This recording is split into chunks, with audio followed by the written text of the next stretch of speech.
do come back tomorrow, then can we talk more about my case? You can talk about anything you want, as long as you're naked. Striptease. By the way, you might want to put on a bathing suit, because you'll be channel surfing in no time. The Cable Guy. Happy Gilmore. What do these three films have in common? Well, none of them are going to make our annual list of the year's 10 best films. And why not? Because they're on our list of the year's worst films on this special edition of Siskel and Ebert, where we're paying what we hope is a farewell salute to some of the worst movies of 1996. I'm Roger Ebert of the Chicago Sun-Times. We just want to kill them while they're coming out on video. That's our real goal. A good idea. Yeah. I'm Gene Siskel of the Chicago Tribune. Our first category for 1996 is big stars in bad films. And my list begins with the biggest star worldwide, Arnold Schwarzenegger, who started the year with a good picture, Eraser, but finished with a loser, Jingle All The Way. The lame story of a workaholic dad who has to hustle to find a sold-out Christmas toy for his son. Good news! We got a late delivery of Turbo Man at Toy Works. Let's go! Turbo Man. Turbo Man!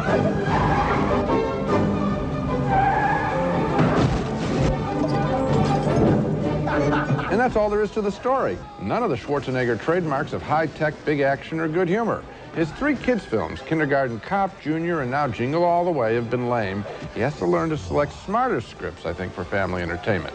My second choice of a big star in a bad movie, Robin Williams, playing a grown-up kid in Francis Coppola's disastrous Jack, the story of a child who grows so rapidly, he's an adolescent in a 40-year-old body. So I'm big for my age. Look, you have no hair. I have hair. I got hair. See? Look. Yeah, but look. Right here, you have no hair. It looks like you're bald. I'm not bald, and I'm not a freak. You're a freak, Four Eyes. Robin Williams can be very annoying when he's bereft of a script and he is left alone to, in effect, do stand-up routines. He was also not well served by Francis Coppola, who had a better year with his vineyard, I think, making wine as opposed to movies. Yeah, this was not a good year for vintage Coppola films. Too bad, too, because when you have people like Williams and Coppola, you want to see them doing something good. Coppola doesn't make enough movies that he has any time to waste making worthless ones. He made the money. He bought some extra acreage. We got stuck with the picture. He's a good director. He's a great man. That's a better way to put it. Okay, now on to my first example of a big star in a bad film, and my nominee is Demi Moore for Striptease, a movie that made the fatal mistake of not letting its heroine know that she was in a comedy. The original novel by Carl Hiaasen made all of the characters funny, but somehow in the translation to screen, that message got misplaced, and Demi Moore's character was somehow transmuted into a brave, single mom who needs to work in order to win custody of her daughter. I love you girls. I really do. But I can't be working here when I go back to court. Oh, yes, Your Honor. I found a new job.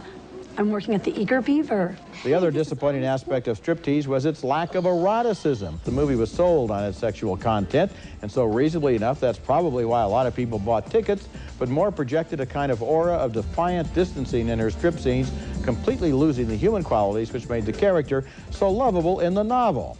My next big star in a bad movie is Jim Carrey, who got one of the year's biggest paychecks for The Cable Guy, but forgot that he'd become a top box office star by being a likable nut in funny comedies. The Cable Guy was an exercise in hatefulness, with Carrey playing a pathological character who seemed not funny, but obnoxious and annoying. I gave you free cable.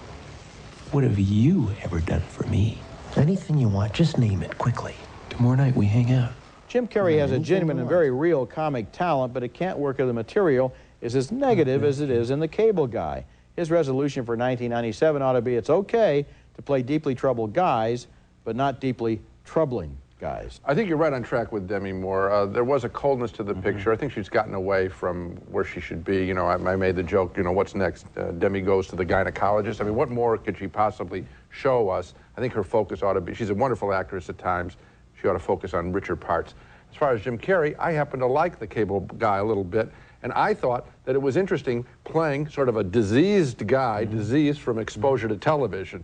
And cable people are perceived of, obviously, as bad guys. I wish we could have posted you outside of theaters to explain your theory to the disappointed customers. Okay, next category, which we're calling Saturday Night Live Stinkers, bad comedies made by alumni of the teetering Saturday Night Live TV show.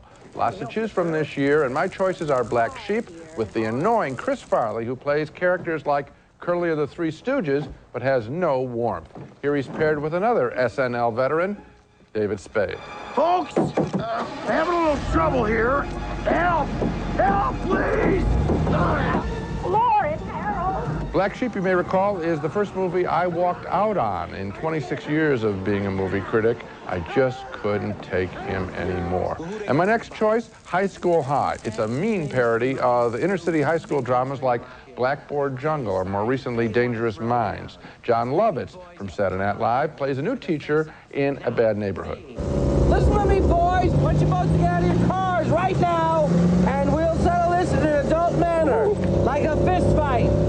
This is a dubious category for parody at best, a genre nowhere near important enough to be lampooned. Right, or if you want to lampoon it, at least go all the way and don't pull your punches, because by the end of this movie, it turns sincere, and it tries to involve its, you know, it wants to pay off the plot in a nice little feel-good scene at the end, as if it was only kidding at the beginning, and that's too bad. They lost their nerve. Well, Even a bad idea, and then they didn't do it. Okay. I also found some Saturday Night Live alums in bad movies this year, not that I had to look very hard. One of them was Happy Gilmore, starring Adam Sandler as a violent sociopath who becomes a successful golf pro. Not too big of a reach, some people would say. In the movie, he beats up the coach when he's not picked for the hockey team, and then he finds out he can hit a golf ball. There is no way that you could have been as bad at hockey as you are at golf. All right, let's go. Oh! You like that, old man? You want a piece of me? I can laugh in a comedy when a movie character gets mad for a reason, but one who is a constant malcontent throughout the film is not funny, just tiresome. Sandler has a talent, but in Happy Gilmore, he gives a one-note performance that was very depressing. Dan Aykroyd is the next Saturday Night Live alum to find himself in a bad movie this year. It was titled Getting Away with Murder, and Aykroyd played a nice guy who finds out the man who lives next door may be the Beast of Burkow, a notorious Nazi war criminal. The Beast, if he is the Beast, is played by kindly Jack Lemmon, and when the courts release him, Aykroyd takes justice into his own hands and poisons the old man, and then seeks therapy to deal with his guilt. I thought of killing myself, but that would only continue the cycle of violence. Then it turns out the next-door neighbor was really innocent, and so Aykroyd makes amends by breaking up with the woman he loves and marrying the old man's spinster daughter, played by Lily Tomlin.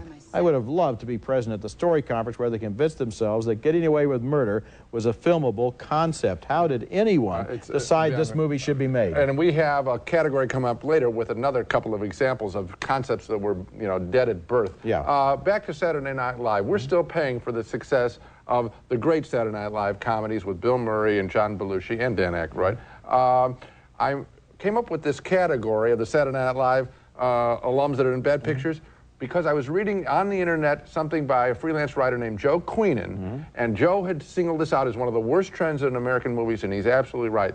The Backwater from those great successes much more than a decade ago is with us very much. You are right, and so is Joe. Coming up next, some of the worst action pictures of 1996.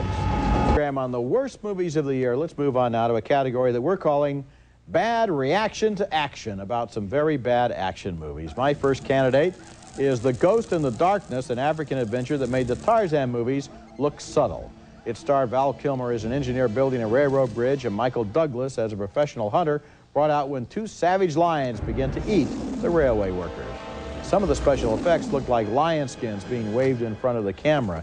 And how about this ridiculous scene when Kilmer builds a platform in the jungle? Well, this certainly is the best opportunity those lions have had to kill you. My next bad action movie is Last Man Standing, a film directed by the usually dependable Walter Hill and starring Bruce Willis as a stranger who arrives in a Texas town during Prohibition and hires himself out as a gunslinger to first one gang and then the other gang that are battling for control of the town. I guess maybe you'll have to kill me. It'll hurt if I do. The routine of Last Man Standing is pretty simple. A group of bad guys turn up somewhere, they talk tough to one another, and then somebody gets shot. Watching this formula, I didn't see how it could possibly have been done any worse, but that was before I saw another even worse gangster movie that I have every reason to believe may turn up even later in this program. Which one are you thinking of? I wouldn't want to say, Gene. Okay. And if you can't guess... that one. Yes, that one. Yeah, okay. Yes, this was a film that was just, it was, you know, like pop-up targets, and they just knock each other down. I don't know what got, I mean, it's a replay of Yojimbo, isn't it? I mean... Yeah, without the plot. I mean, it's just... I can't figure out. It was so empty, so absolutely empty. And now for my bad action picture of the year, starting with a recent regular on this list, Sylvester Stallone. And this year's offering from him, Daylight, full of sound and fury as Stallone attempts to rescue a mixed bag of New Yorkers trapped in a collapsing Holland tunnel. You don't know what kind of damage this such church has already sustained. So how do you know you can contain it to one section? Don't know. I don't know anything.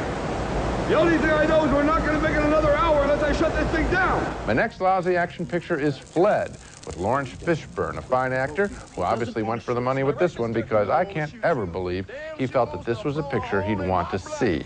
He plays an escaped con who is actually an undercover cop assigned to protect a computer hacker. At least I think so, because I can barely remember this generic action picture, and thank you, Roger, for laughing off camera and acknowledging you feel the same way. This guy's a redneck. Don't say that! He is. Look at him. Show him your neck, boss man. Shut up! Go ahead, show him your neck! What the hell's the matter with you? What? Didn't you see Deliverance? I think big bucks movie stars owe us, the audience, this much. Would they want to see the script they've selected come to life? If not, pick another one. I can't imagine anyone liking Fled. Now, there you pose a real problem for them, Gene, because you don't get to be a big action star like Sylvester Stallone without being pretty smart. So smart that you wouldn't want to see any of the action pictures that you're in for the most part, and so there wouldn't be any action pictures made because most stars are too smart to go to most of the movies they're in, which is a tragedy, but it's the truth. And, yeah, that's our problem, because we're asked to pay for it. I mean, I think you've put it, but don't you like that as a test? Why make something that you yourself most of the executives in Hollywood, in fact, almost everyone in the movie industry is smarter than almost all of the movies they make, and they know it. They're just not smart enough not to make them. When we come back, more of the year's worst movies in a segment we're calling Bad Career Moves. Program on the worst movies of the year. Our next category is called Bad Career Moves, and my choice this year is Shaquille O'Neal in Kazam, in which he foolishly tried to play a larger-than-life character when he already is one. Shaq bombed playing a genie who is a real bore when he comes to the aid of a young brat who acts tougher than he really is. I just wish my mom and dad would fall back in love. Love? Kid, I told you, Kazam don't do ethereal. Ethereal? Yeah, you know, love, hope, talking to God, raising the dead. Ethereal. In addition to going for big bucks, Shaquille O'Neal moved to L.A. to be closer to the movie world, but he needs better advice if he's going to be successful. Take a small role in a film from a good director. Walk before you can run. I don't know how he can fit into a small role. It's a tough fit. Physically, he's just so standout. He's such a standout. But the great director can use people in a strange way. Well, that's one of the problems that basketball players have as opposed, let's say, to football players or baseball players. Not that any of them should really necessarily think that their destiny is to be a movie star. But when you're about 2 feet taller than everybody else on screen, you're going to have a problem unless they have you playing a genie or something, unless it's a script that's really written with some intelligence and just accepts, you know, just as Danny DeVito doesn't play short guys, he just plays guys. That's what he has to look for, I think. That's a good point. My nominee for a bad career move this year is Bill Murray, sadly, who did a great job of playing supporting roles in Space Jam and Kingpin during 1996. He was very funny in those movies, but not nearly as funny when his name was top billed on this picture. He made a comedy named Larger Than Life about a man who inherits an elephant from the father he never knew he had and tries to transport it cross country. Come on, let's go. On three. 1, 2, 3. No! No! Gosh, this is not the right thing. Somehow Larger Than Life is so cool and whimsical, it misses out on the sheer confusion, chaos, and desperation you know would almost inevitably accompany any attempt by a non-elephant trainer to move a strange elephant several hundred miles. I kept thinking, it's not just, I mean, you got to move that elephant. You can't just have little one-liners and observations. I prefer a cool and whimsical approach to a documentary on what it would be like to be cross-country with an elephant. I mean, I'm not really interested. Bill Murray is funny in the Groucho Marx kind of thrown off the lines way, and I think that... So you like that one then? I did. Okay. I did. Not crazy about it, but I did like it. Coming up next, some lousy movies that didn't have a chance of being good. That category we're calling really, really bad ideas is next. Give me a kiss, babe. Come to a category called Really, Really Bad Ideas for Movies. And my nominee in this category is Joe's Apartment. In fact, I think the very idea of Joe's Apartment will help you see what I mean by a bad idea for a movie. It tells the story of a young slob named Joe who moves into a rent-controlled apartment in New York. The landlord wants him out, but the millions of cockroaches in the apartment start to like Joe, and they decide to support him in his war with the landlord. Parachute maneuver alpha. Sir, yes, sir. Joe's Apartment started out as a short subject on MTV, and short is what it should have remained. Movies about cute pigs and cute mice are one thing. Movies about cute cockroaches are something else. I don't think we're ready for them. No, I wasn't. It was a bad idea and very, very long. I don't even know if it would work. I didn't see it as a short, but 10 minutes of this was too much for me.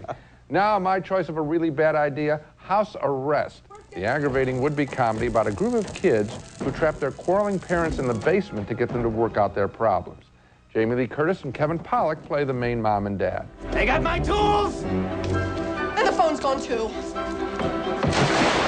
Oh my God.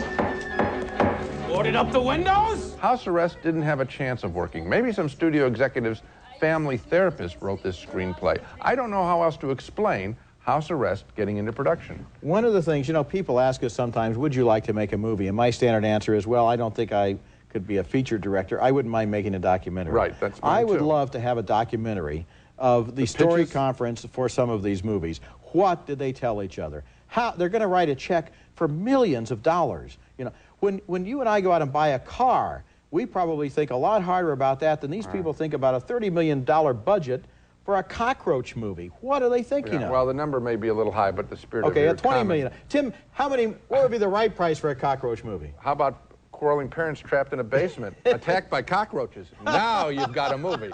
When we come back, our individual choices for the very worst movie of 1996. For the single worst movie of 1996, and this wasn't too hard to come up with. I wanted a picture made by and starring A-level talent. It's no fun to pick on small fry. And my choice does star a couple of big actors, an Oscar winner, and the star of two of the biggest money-making films in history. It's called Mad Dog Time, a would-be gangster comedy set in another solar system starring Richard Dreyfuss as a mob boss who gets out of prison and ends up sitting in a nightclub trading insults with the likes of Jeff Goldblum and Gabriel Byrne. Hop home, pack your bags, and leave town. I'm Ben London. I'll hop home when I'm good and ready. I judge a man's life by the way he dies, Ben. Your life was one note. The normally fine actresses Ellen Barkin and Diane Lane are in this mess, too. The characters talk and talk until someone gets shot every single reel, and the cast is whittled down to next to nothing. This was a real ego trip for all concerned, but Richard Dreyfuss, I think, gets the booby prize because he's listed as co-producer of the picture, so he probably got the most money up front for creating this totally pointless motion picture. I do not know what this film was about. I don't think they could tell me what they were trying to have me feel at any time. And then they start out by saying it's in another galaxy, but that doesn't change anything. Nothing. I mean, it doesn't matter where it takes place. I said in my review that this was the first movie I had seen that was not preferable to an hour and 45 minutes of looking at a blank wall. And I think that's probably true. Well, you'd be alone with your own thoughts looking to a blank wall. That would be very entertaining compared to this. In fact, it was a great disappointment to me that we flipped a coin and you won. Yes. To pick this as the worst film of the year. That would have been my choice, but now I've got to go on and pick the #2 film of the year. And second place for me belongs to a French import named Little Indian Big City. This was an idiotic and inexplicable comedy, badly dubbed into English, about a French boy who was raised as an Indian in the rainforest of the Amazon and then brought back to Paris by his father. In Paris, all of his jungle skills are challenged by the unfamiliarity of the big city. And at one point, this kid even climbs the Eiffel Tower.